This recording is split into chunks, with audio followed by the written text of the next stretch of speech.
At a time of enormous disruption in the workplace, who better to talk with than today's guest, Dr. Beverly Kaye, here on the Genetics of Leadership.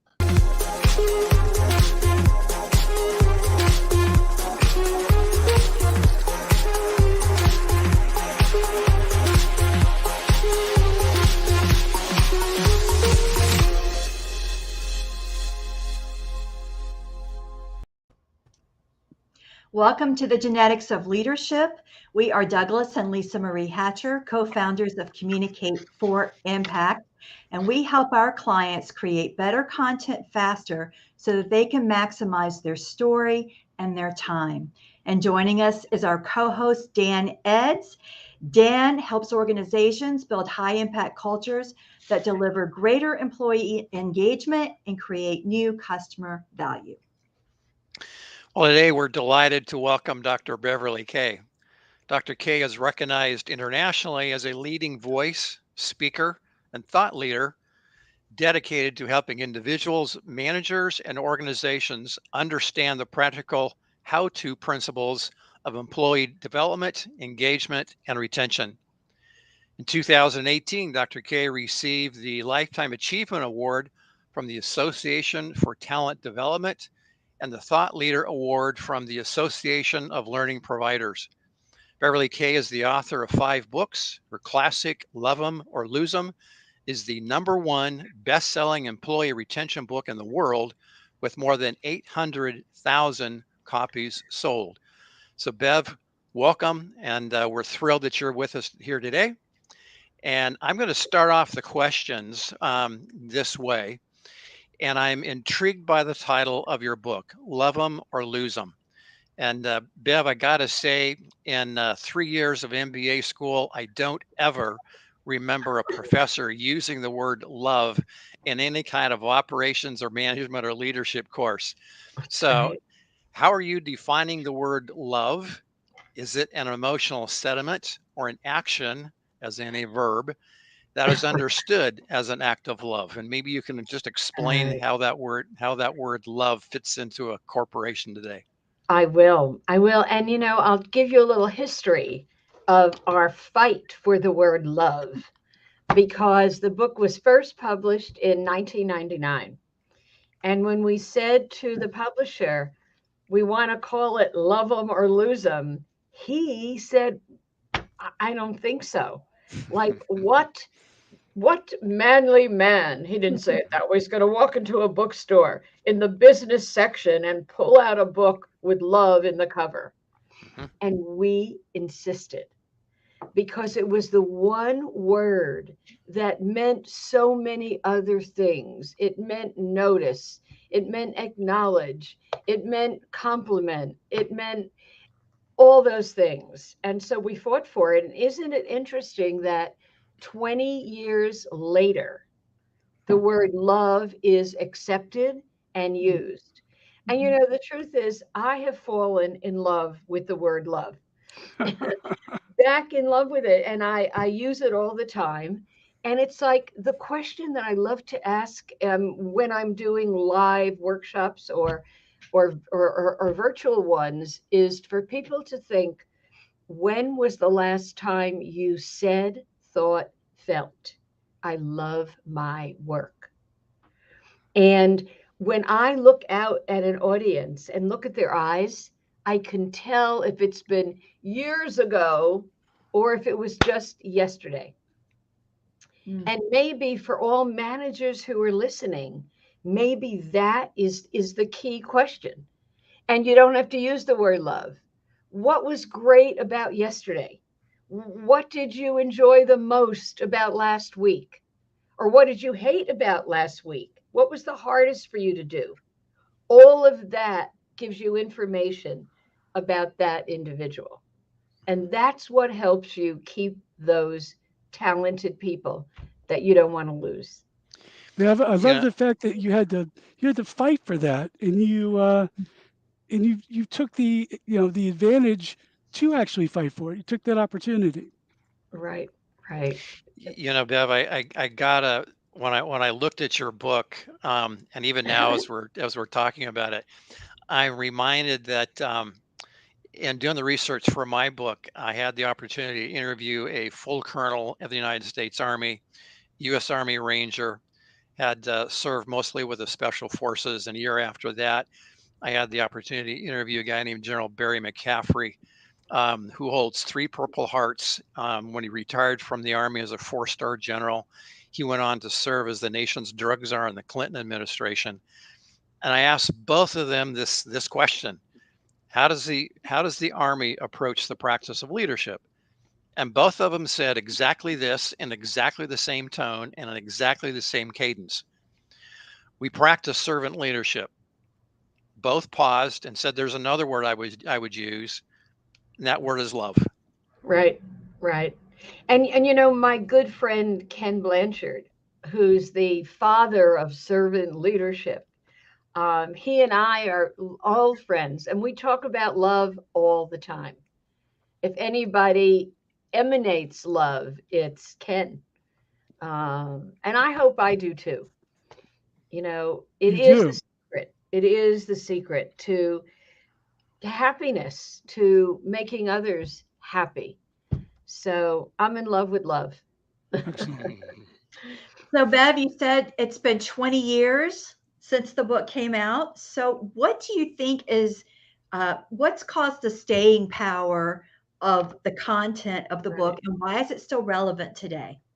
I never dreamed when we first put it out back in the 90s that it would be in its 6th edition. Part of me wants to say, because managers, you're still not doing it. So we're going to tell you again. And really, and I'm not here to sell the book, I'm here to sell the idea that I think it's the little things that count. And in the book, the book is organized according to the alphabet, A through Z, because my co-author and I actually wrote the book twice, and we were bored reading it ourselves. And one day I remember saying to her, I had a dream that we organized the book according to the alphabet. Isn't that stupid? And she said, let's try it. And we papered our hotel room with the alphabet. And we said, okay, what could the A be? What could the B be? And we had trouble with the X and the Z, but we got it. And it was a way for a leader to open to any chapter and say, I'm going to try that. Or what I say to in all my talks, show your employee one-on-one the table of contents and ask them, which 2 of these do you want me to do more of? Wow. And right there in that one gesture. And then I'll say to the leader, just read those 2 chapters and find 2 things with that person in mind that you might be able to deliver to hang on to that talent. So That is so brilliant, Bev. I love it. last one. Go ahead. So, Bev, you talk about something called the 3S model. And this is something that focuses on employees, managers, and the organization. What are the 3S's, and how can someone watching today put the 3S model into practice? It's funny. I was just talking to a client right before this, and I was showing her the model.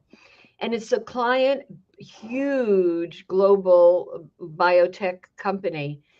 And I said to her, there's 3 players, because she's looking at doing something for her whole company. And there's 3 key players. One is the individual, and they are the spark. They are the ones who have to knock on their manager's door and say, let's talk. And I'm ready to talk. And many companies say to their employees, your career is in your hands. It's your responsibility. But they don't tell the employee the how to. So I think we have to teach the how to, and that's what I've been doing. The S for managers is support. And we purposely picked that word because it's not managers, you're not the answer machine. Your job is not to have the answers, but what's not negotiable is that you have great questions and you show support through those questions. And then the organization provides the systems and the structure. However they do job posting, however they offer their learning curriculum. So all three players have to be active. And for any HR people out there, what a great question could be is talk about the three S's and ask your client, if you had 100 energy points, where does your organization currently put its energy? This particular client said, mostly with employees, not enough with managers, and very little with systems. And I was surprised. Often it's mostly we have great systems. So now I know how to consult to that organization. Interesting. And it helps me every time. So, Bev, when you talk about organizations saying they have great systems, is that great operational systems or great systems of employee development? I think both. Yeah. You know, when I talked with this client just before, I talked about their performance management system. Mhm. I talked about their way of advertising jobs. I talked about their internal mobility system, how they advertise jobs in-house. So you're right, Dan, and I knew you would click on that because you're a consultant yourself. It's all three. Yeah. That Well, makes I'm a systems guy too. So when I hear someone use the word system, it automatically perks up my attention. right. And I appreciate that perspective. If I may ask you another question, we hear the old adage that employees don't leave a company; they leave a manager. But only 1/3 of first-time managers receive any training at all in leadership and management. And working with your clients, how have you helped them prepare their first-time managers? And I'm actually anticipating the answer, but I'll go ahead and let you give the answer rather than me weigh in on it. Well, I'll give it fast and then you weigh in because I want to hear from you too. And, you know, and that I want to hear from you too is really a great line to implant in the brain of first time managers or all managers. It's like we're past the day of I'm the chief, I'm the boss. And it's how do we work together? So I think that it is now I forgot your question. Oh, it's the McKinsey said people don't leave organizations, they do leave managers. Mhm. That was what got us to write the book Hmm. because everybody was saying, yeah, that's true. Nobody was saying, so managers, here's how. And you know, Dan, we use generic words like empathy. And what does that mean? And for a tech person, what does that look like? And I'm a big practical presenter. In fact, I love the name of I love Praxis. I love that name because I realize what I do is I take theory Mhm. and I did the doctoral research and I always do research, but I turned it into practice. Yeah. That's why everything rhymes, everything is memorable, because I want managers to pull it out easily Yeah. Yeah. and do it. Well, Absolutely. the name Praxis means making the theoretical practical, which is I love an academic debate, conversation, book, but if I can't somehow get it down to what can I do Absolutely. today, it's like, okay, nice conversation, but I'll get back to you. No, I love the word. And thank you for reminding me of it. Well, I'm going to use it more. your earlier comment reminds me of one of the guys that I interviewed for my book. Um, 33, 34 years old. He was named one of 300 emerging leaders in one of the world's largest engineering firms, and was basically told, when he asked the question, well, how do I lead? He was basically told, go figure it out. Right. But he's an engineer and he's a systems guy.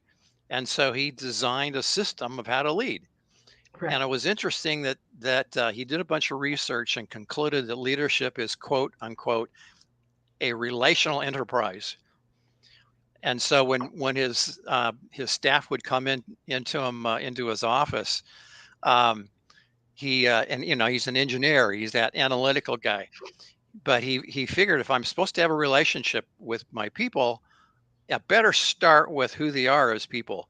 And so when people would come into his office, he'd always take just a few minutes just to get to know them as Right. human beings. Right. And that doesn't take a PhD in organizational development to figure out how to That's do. so important. You're reminding me, I remember in the early interviews, one manager found that everyone came in to her to ask, how do you want me to do this? She hung a big sign on her door that said answers and had a big slash through it. Mm. And it helped her remember not to jump to the answer, Yeah. but to jump to, so what do you think? Yeah. And it warned everybody, don't come in with a question, come in with your approach to the answer. Yeah. And that's critical. Excellent.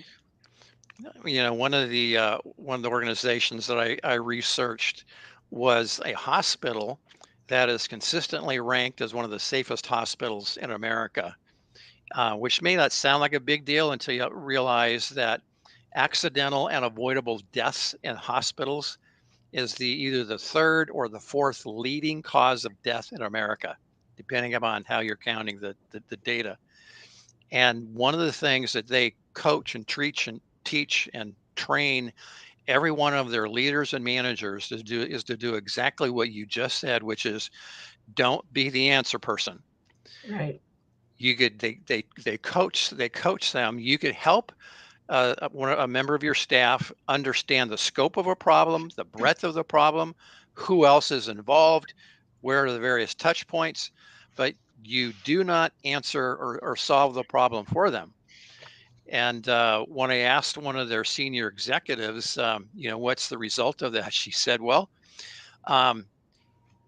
we consistently see insecure workers absolutely flourish and blossom. And we see leaders who we have brought in from the outside, they don't stick around very long because they want to be the answer person. Mm-hmm. Mm-hmm. Interesting. Lisa Marie.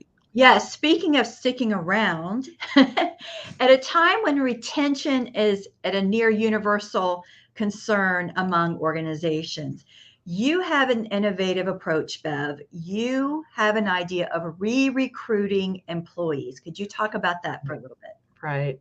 It is one of the chapters, and it is a theme song of mine, and that is, especially now, every single new recruit that comes in, and this is statistically true, has 2 other job offers in their pocket.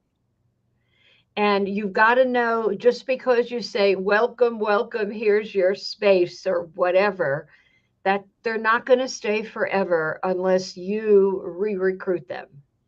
And maybe a re-recruiting question is this job what you thought it would be? What are we missing that we promised? I remember years ago, I worked with an organization that had an expectations exchange, and that the manager said, here's what I expect. And the employee said, here's what I expect. Mm-hmm. And that was step 1 when the person was hired. So I think we have to re-recruit every single day. Just because they said yes and signed in doesn't mean they're going to stay past the first quarter, let alone the first week. And now that it is an employee job market, they know they have choices. So managers have to work even harder to keep the talent they find. Absolutely. There are already so many awesome takeaways, Bev. I mean, the expectations exchange. If I'm, in HR or talent management, I'm busy writing all this stuff down. That's really, really I'm writing it down to make myself write an article on it. awesome. I haven't thought about that in a while. It's key.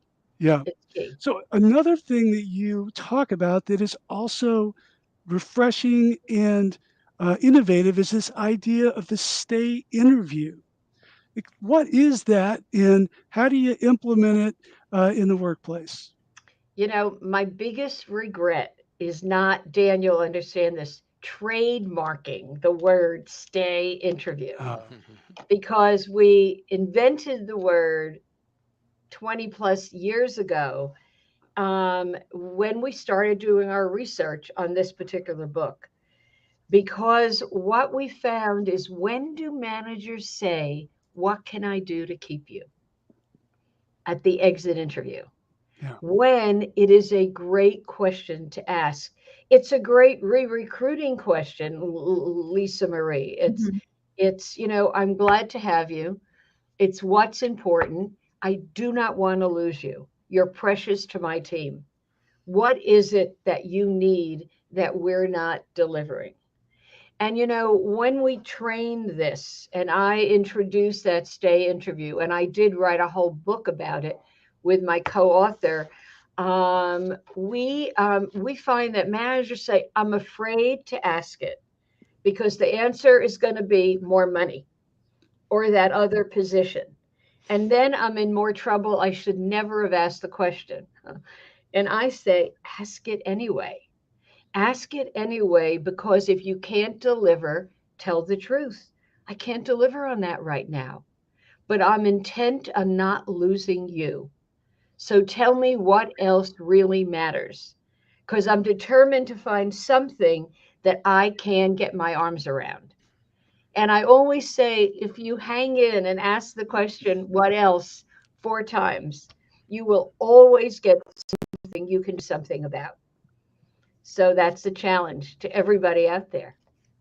And that's the essence of the stay interview. Wow. Very cool. Really, Can really I good. can I can I kind of go off a little bit here on something that's just like I would like to ask, and I think you're a great person to ask, Bev. When I was growing up, my dad was a career IBMer, and he was there it was his entire career. He started there, he That's grew right. there, he trained to increase his position there, and would get promotion after promotion, and that was his life, and he was very dedicated to it. And I don't know, 6, 7 years ago, I felt like it kind of became this thing that if you were at a job for more than the same company for more than 18 months or 2 years, it was time to move on. You needed to go to another company to climb up the ladder. So you were climbing the ladder, but you were hopping to climb the ladder versus staying in one organization and climbing the ladder. I don't know if that's still the popular idea of what to do today, but I never really understood that. Why do you have to leave your company and go to another company to be successful? And if you choose to go up the ladder, some people choose to make lateral moves and that makes them happy.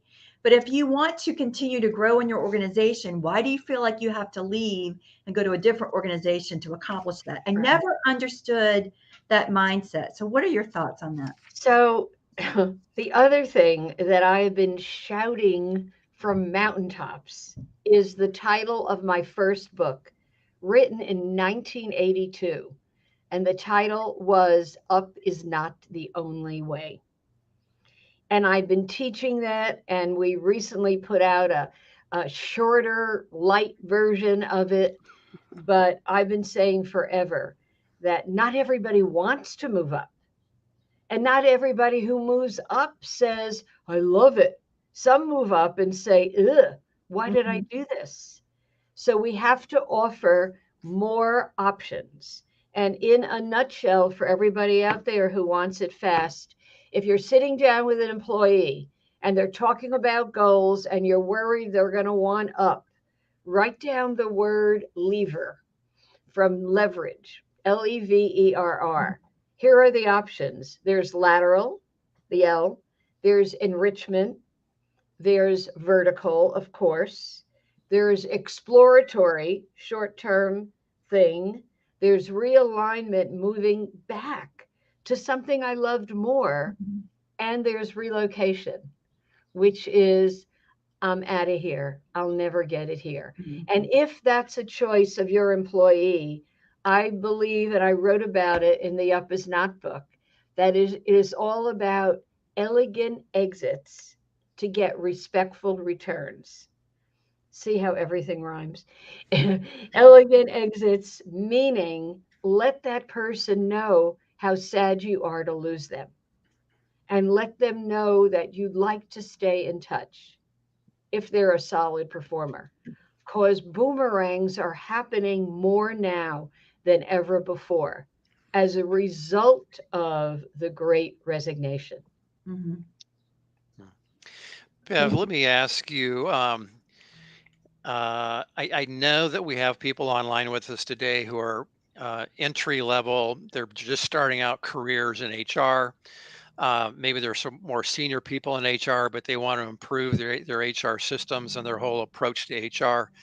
And I know we have people from many places around the world who are looking for HR expertise. Speak to them for just a moment about where do they start to begin building a people-centric culture. Maybe give them two or three ideas where they can start right where they're at to help build the kind of culture where people really feel empowered, appreciated, and valued and respected. You know, there are so many books out there. A number of my friends have written great books on culture. Melissa Daimler wrote Reculturing, and I thought that was a great book. And I know Melissa because she was a client when she was at Twitter, and she moved on to many other organizations. I would say Google culture. I would say, and you will see a plethora of offerings on that word. Another friend of mine, Karen Hurt, wrote Courageous Cultures, and that was a great book. So read that and then apply it and put it into your own words. There's so much out there to educate HR people, and so many great organizations whose job it is to educate people who want to grow in the field of organization development, human resources, and learning. We have a couple of questions or comments from our viewers. Jess Thacker really liked your lever or lever analogy, and she got the lateral part, enrichment, vertical, realignment, and relocation. What was the second E? The second E was enrichment.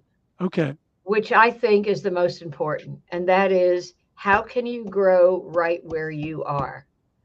So if right. that's the second one, what's the first one? The So first lateral. one in lever is lateral. Okay. So lateral, enrichment, vertical, exploratory, short-term gigs, realignment, down, and relocation, ta-ta. Okay. So and it's they're all in the Up Is Not the Only Way book, all outlined. Awesome. So Jess, it's exploratory. Earlier, Tom Moorhead was saying spot on to you, Bev, about your 3S model, Spark Support Systems. Apparently he has been implementing it and says it really works wonders. Good. Thank you, Tom. I remember you. All right. Well, thank you so much, Bev, for joining us today. This has been fantastic, and we really, really appreciate you joining us. And audience, you can reach Bev on LinkedIn at Bev Kaye or on her website at bevkaye.com. And you will be able to find a replay of this episode on LinkedIn, as well as our website at communicate4impact.com or Dan's website at danieledds.com, and it will also be on YouTube.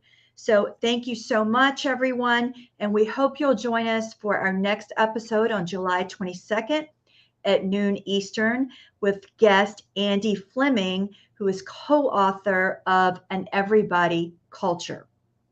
Until then, thank you again, Bev, and stay well, everyone, and we'll see you next time.